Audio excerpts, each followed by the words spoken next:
I'm not a big fan of trucker hats. That's super annoying. Why are they in? Hi, I'm Josh Hartnett, and today I'm gonna let ELLE ask me anything. Okay.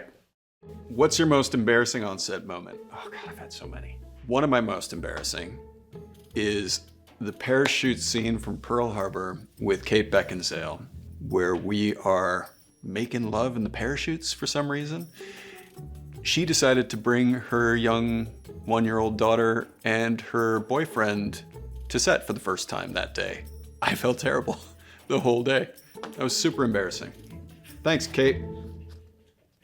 What's the last concert you went to? I went to Taylor Swift last Sunday with my 8-year-old and my almost 7-year-old and my wife, and it was surprisingly exciting. I was definitely not prepared for the Taylor Swift experience. We were in Wembley Stadium in London. There were 90,000 people.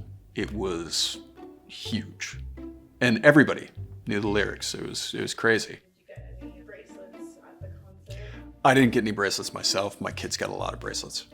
Nobody approached me to give me bracelets. What's wrong with me? Have you ever stolen anything from set? It's not stealing if you're the one that created the character. Right? I think I still have Trip Fontaine's wig. I think I've got some of the Bic pens that were filled with scat from the faculty.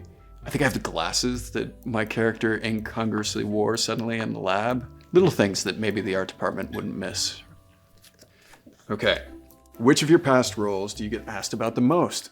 People come up to me and talk to me about Trip Fontaine and Virgin Suicides all the time. People come up and talk to me about Lucky Number 11 all the time. I think those are the two that people always want to talk about. Maybe it's because they're sort of more niche and people feel like they've come to it themselves as opposed to a bigger movie, but people love those characters. What is the best career advice you've received? I think it was George Clooney who said it to either someone who I know or someone who I know who knows someone who knows George Clooney. You're never as good as they say you are, and you're never as bad as they say you are. And by the way, he might not have said it. It's probably just a rumor, but I like that advice. Which of your past co-stars were you most starstruck to meet? Probably Harrison Ford. I was born in 1978, prime Star Wars fanatic age. And then there was Indiana Jones. It was just like a 1-2 punch. I couldn't get away from the guy when I was a kid, and then I got to work with him. And he drove me crazy, and I drove him crazy. And I think we loved each other by the end. But yeah, I was very starstruck by Harrison. Do you remember the first time that you met? Yeah, we met in a deli. He wanted to go get lunch. I ordered a bagel with, salmon and cream cheese or something, and stood there shaking, sort of like not being able to eat it. And we talked about our characters and about the film, and yeah. Describe your style in 3 words. Easy, available, comfortable. Name a 90s trend that needs to make a comeback. The Macarena? What's one that you would not want to see come back? I'm not a big fan of trucker hats. That's super annoying. Why are they in? It's misrepresentation, You're not a trucker. It's confusing. I consider this a fly fisherman hat. Oh shit, are you wearing one? So sorry. I call it a fly fishing hat. Oh, I'm so sorry. 10-4, good buddy. Yeah. What's your favorite red carpet look? I don't know. Shorts and a t-shirt and a trucker hat. What's the best gift you've ever received from a co-star? So I've received some really good gifts over the years. But recently, on Fight or Flight, one of my co-stars, Danny, gave me a signed copy of the script 8½, signed by Federico Fellini, and it's my favorite film. And that was just insane. For this film, my lovely co-star Ari, who plays my daughter, for some reason she didn't have earphones because her parents, she's making this money from the film, but they wouldn't give it to her. So she didn't have earbuds, and she really wanted earbuds. They were like, don't get them for her. At some point she'll do enough chores to get them. And I was like, that's just mean. So I gave her some earbuds and some other things, and she was just over the moon. And I was like, kid, you're making movies now. You have to have some earbuds or something. And she gave me a very nice card that said that I looked like a ferret, I think. What's been your wildest fan encounter? I've had a few stalkers. That's pretty wild. Not fun. Hope not to repeat that. So I'm gonna try to be less charming. What's the craziest thing you've done to prepare for a role? I did this movie called Black Dahlia. I was supposed to box in one scene in the film, so I started training. The movie got pushed back.